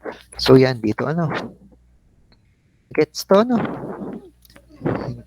Sinulat ko lang kanina. So, get the product. So, ganun ulit. Since the function of XL ng 14, function of 14, ito na siya, 1.611. Na-solve na natin yon. Ito. We will be solving naman para sa 15. Yung YR2 ni 15. So, isa-substitute lang natin ulit dito sa formula na to, 15 naman. To get our YR2. So, ganun lang. Substitute, we will be having the value, negative 0.384. Okay? Nagigets? So, once na nakuha, again, multiply, kuhanin ang product ng dalawa, lalabas, ito ang sagot. Negative 0.619. Yun, sir, malapit na siya sa 0. Pwede nang tumigil. Pwede na nga ba? Hindi pa. Kasi, kapag ni-round off natin dito, it is, negative 1. It is not yet approximately equal to 0. So, panibago na naman. Ang mangyayari lang, since dito, less than 0 ito, papabago yung X upper. So, sa case na to, XR3 na to. Yan, XR3 na siya. So, papalitan natin yung X upper. Nawala na si 16. Naging 15 na. Okay? So, ganun lang ng ganun hanggang sa makuha natin ito. Hanggang sa makuha natin yung f of xl multiplied by f of xr na approximately equal sa 0. You should repeat the process until you reach the point where the value is accurate enough to satisfy your need. Or simply ito. YL, YR. Approximately equal to 0. So, ganun yung bracketing method natin. Okay? Gets ba? May Yes. questions about sa ating bisecting method? Sige, yes, may question. Wala naman po. Okay, sige. So, proceed tayo dito. Termination and criteria and error estimates. So, we must now develop an objective criterion for deciding when to terminate the method. So, another way para malaman kung kailan tayo titigil is using termination. Ito, di ba? Ito yung kanina. Yan yung nasa Introduction to Numerical Analysis, yung pinakahuling slide natin. Ang nakalagay lang dyan sa handouts nyo, ito is current approximation minus previous approximation. Over current approximation. Binago lang na XR new minus XR old. Kasi nga, ito yung approximation natin. Okay? So, ang pre-specified stopping criterion natin is normally set at 0.5%. So, di ba, nagkakaroon tayo ng XR1, XR2, XR3. So, dito, sa umpisa, isa-substitute lang natin yung values. Si XR2 yung new, ito yung previous, hanggang sa makuha natin yung value nito. Kapag naman greater than 0.5% pa siya, hindi pa tayo titigil. Pakita natin dito. Example number 3. Again, ito sa una nating example, di ba? Ito yung nakuha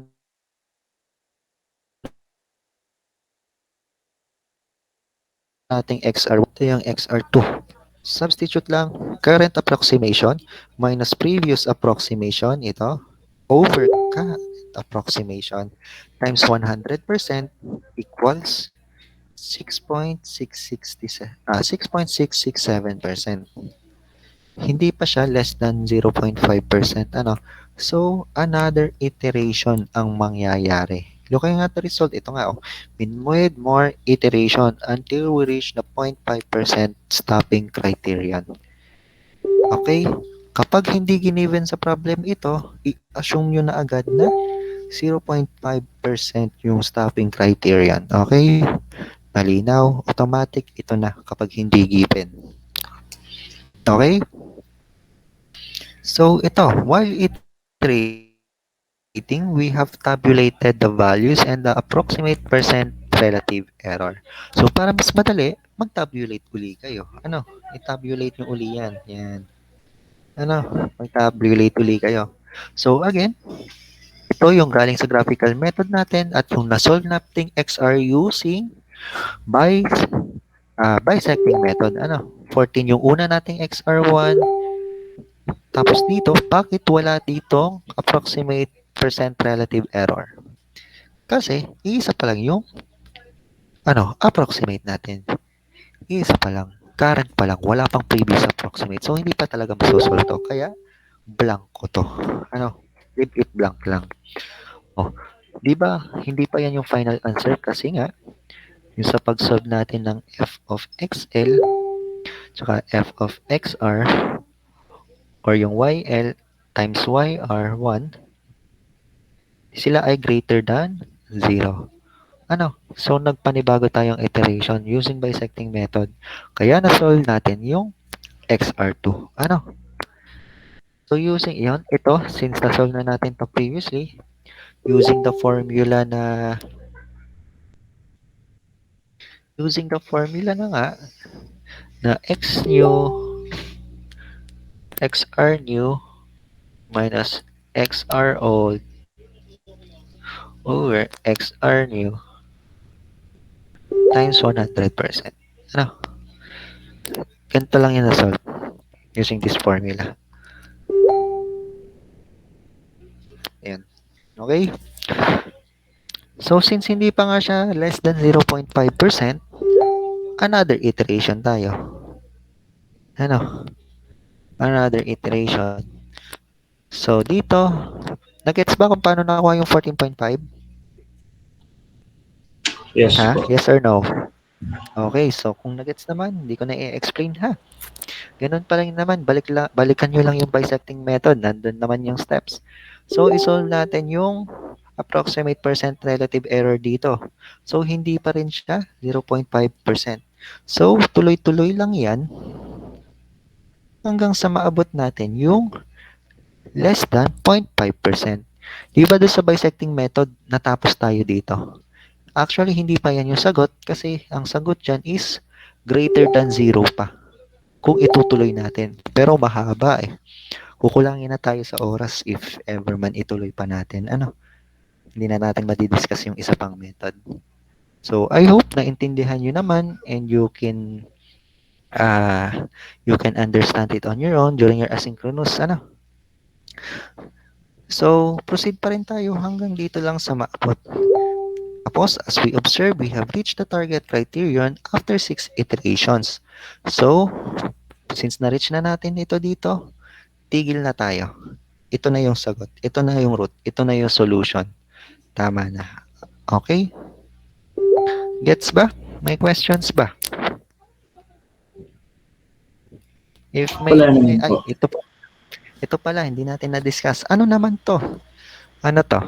Ito yung magnitude of error sa true error na diniscuss din natin kanina, sa introduction to numerical analysis. It is the magnitude of error, yung 80, which is equals an true error over true value times 100%. So, paano nakukuha tong true value na to? Paano kaya? By ano? Ay, lampas na. Yan. By, i-equal lang natin to sa 0. Tapos, hanapin lang natin yung value ni C. Tapos, shift solve. Shift solve lang. Equal lang natin tong formula na to sa C, sa calculator natin. Equal lang sa 0. Then, shift solve for C. Yun na yung true value. Yun yung pinakatamang sagot talaga. Yun yung pinakatunay na sagot, which is the true value talaga. Okay? Gets ba yung true value? Kung paano nakuha? Ha? No questions? So, ito, true error, again, true error is equal to true value minus approximation. Again, yung true value na solve natin and approximation is ito. Yan yung mga approximation. Okay tayo doon? So, proceed na tayo sa next topic, which is the false position method. So, this will be our last topic for this day na. False position method. So, before I proceed again, wala na talagang tanong dun sa bisecting method. Yes or no? Wala na? Man po. Wala nang pahabol? Okay. So, proceed na tayo. False position method. Although bisection is a perfectly valid technique for determining roots, its brute force approach is relatively inefficient. So, ibig sabihin, kung i-compare mo yung bisecting method sa false position, mas accurate ang false position kesa sa bisecting method. So, false position method is an alternative based on a graphical insight. So, ibig sabihin, meron tayong involvement sa graph kasi may graphical insight niya. So, a shortcoming of the bisection method is that in dividing the interval from x lower to x upper into equal halves, no account is taken of the magnitude of f of x lower and f of x upper. So, for example, dito, yan, ito yung tinatawag natin graphical insight. So, in this example, sa function ng x lower, which is the y lower ito, it is much closer to 0. Ano ang ibig sabihin na closer to 0? Ibig sabihin, mas malapit siya dito sa y equals 0. Compared dito, more than the f of x upper, it is likely, susukatin, mas malapit to sa 0 kesa dito. Mas mahaba kasi yung nasa upper, So, ibig sabihin, kapag mas malapit, kung alin ang mas malapit na point dito sa 0, yung root, dun siya mas malapit. Okay? So, ang root natin is mas malapit kay f of x lower. Okay? Kasi itong point na to, mas malapit sa 0. Kaya we can say that the root of an equation, mas malapit siya dito sa f of x lower. Okay? So, false position method. Ayan. Another graphical insight. So, an alternative method that exploits this graphical insight is to join the f of xl and f of xu by a straight line. So, nag-drawing lang tayo dito ng straight line to form a triangle. Ano? So, ano ba yung rule natin when forming a triangle tapos ganyan yung figure na mabubuo? Yung ratio nito is equal to ratio nito. Ano? Diba may rule na ganun? So, ang ratio nito ay equal sa ratio nito. Kasi same angle to, same angle. So, those ratios are equivalent dito. Okay? So, we can say that the function ng x lower over x root minus x lower is equal to the function of x upper over x root minus x upper. So, by deriving this formula para makuha yung x root, dumating tayo dito. So, ito na yung tatandaan natin pag solve ng x root. Transpose cross multiplication lang yung ginawa doon. Ano? Sinimplify lang to. Ano? Kasi ang hinahanap naman lagi is x root. Okay? So, what are the steps in using false position method? Ano? So, ano ba yung steps? Choose a lower x and an upper x. Again, ang pipiliin nyo yung isa is y positive and isa is y negative. To ensure na pag minultiply nyo to, less than 0. Ensuring that it has at least one root or solution. Ano? So, number 2, mayroon na kayong sure na kayo na may x root sa gitna ng dalawa. We are now to determine the x root using this formula. Ano? Okay? So, what is step 3? Step 3, katulad lang ng sa bisecting method sa ating previous lesson. Ano? Katulad lang sa previous lesson natin, where YL, i-multiply lang ulit sa YR1, YR2, and so on. At kapag less than or greater than, tuloy-tuloy pa rin yung solution. Again, kapag less than 0, papalitan yung x upper. Ano? Yan, papalitan. Kapag naman greater than 0, papalitan ang x lower. Ano? So, maiiba ito. Okay? Hanggang sa maabot natin yung approximately equal to 0. Once na na-reach na natin yon, terminate the computation. So, ano yung pagkakaiba ng false position sa bisecting method? Ito lang yung pinagkaiba. Yan lang. Yung pag-solve lang ng x root. Parehas na sila dito, at dito. Ano? So, example. Using false position method. Ang example na ginamit natin dito is ganun pa rin. Yung meron tayong mass na equal sa 68.1 kilograms. Velocity equals 40, time is equal to 10, gravity 9.81. Ano?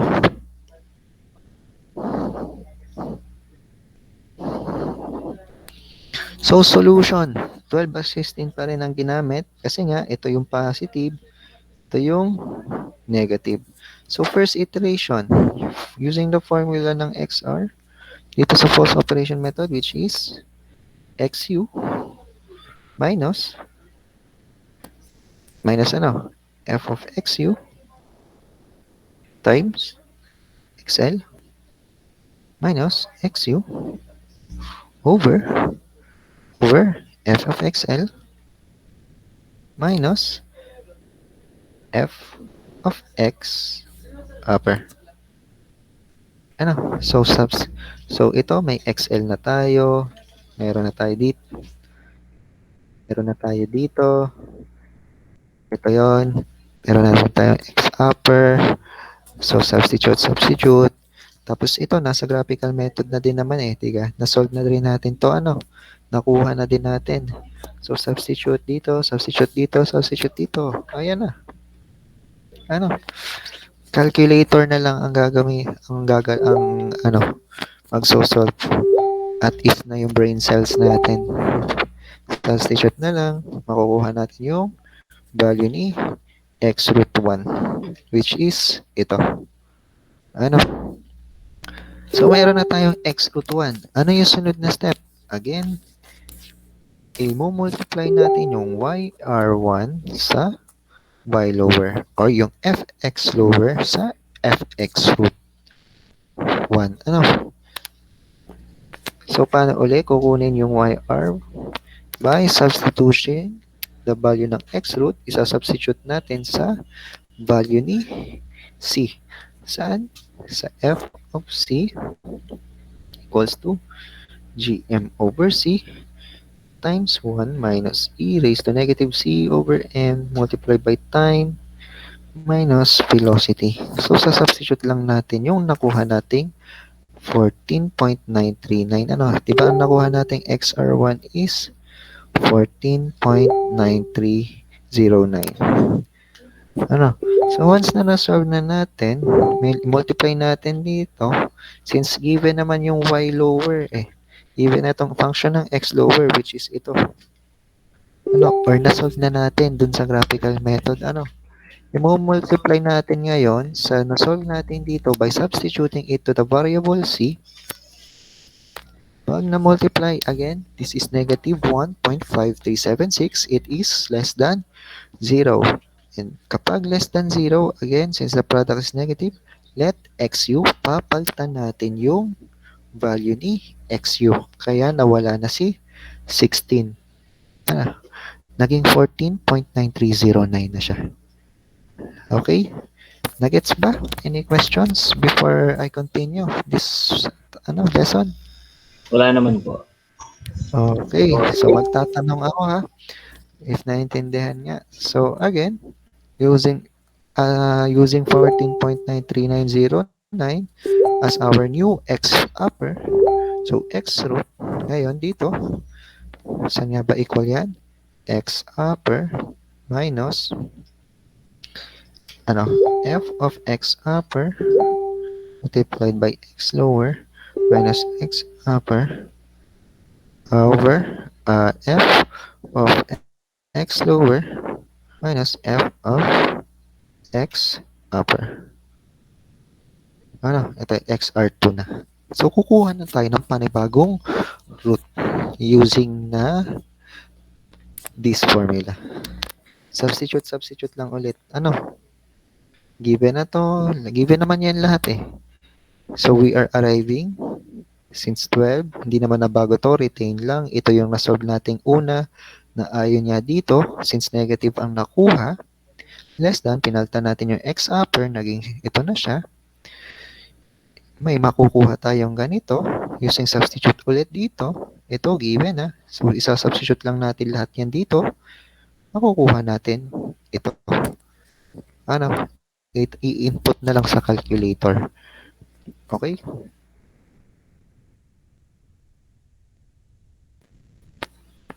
So, once na may nakuha na tayong 14.8151, paano natin malalaman kung titigil na tayo doon? By solving for f of x or 2. Or yung yr2. So, saan siya equal? So, paano isa-solve? Again, f of c. So, again, f of c is equal to g m over c times 1 minus c. So, c t minus v. So, sige nga, kunin nyo nga yung Kunin nyo nga, i-calculator nyo nga yung FXR2. Sige nga, tatawag na lang ako. Miss Aliana Dongon. Nandyan ka ba, Miss Aliana Dongon? Ano yung makukuha nating FXR2?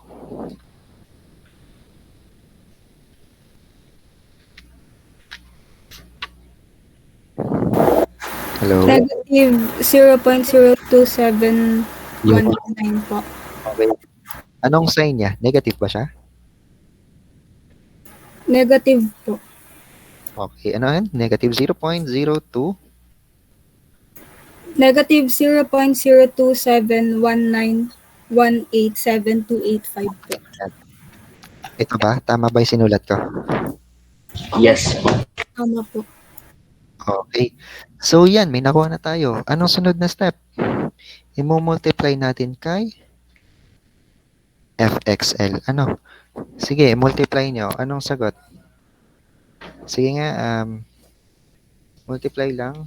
Mr. Justin Baha.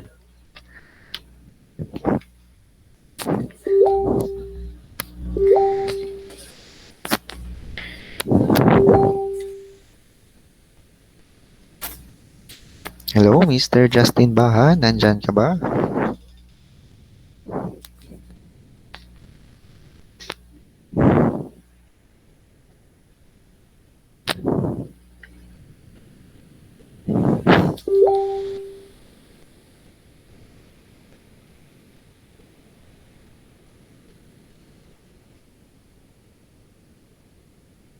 Ay, parang wala ata si Mr. Justin. Hindi ko nakita dito sa people. O sige, pili tayong iba. Si Mr. Ay, natawag ko na to. Bartlett Aguirre. Nandiyan ka ba? Sir, yes, sir. Sige, ano yung sagot? If multiply natin. Negative Negative? 0.166236941. Okay, yan. O, sa tingin nyo ba titigil na tayo dito?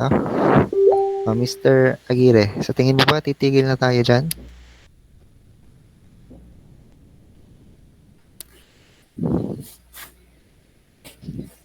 So, ang sagot is yes. Bakit tayo titigil na? Tingnan natin ulit itong whole number dito. Ano? Kapag ni-round off natin dito, anong sagot? 0. No. Approximately equal na sa 0. So, ito na yung sagot. Okay na. Pwede na tayong tumigil dyan. So, ganun lang ang false position method. Ano? Madali lang naman. Ano? So, ayun lang ang ating topic for this day. So, before I dismiss you, meron bang tanong tungkol sa ating topics ngayon? Kung kayo mahihiyang magtanong, gusto ko din naman kayo matuto. Ano? Nagets ba ng lahat?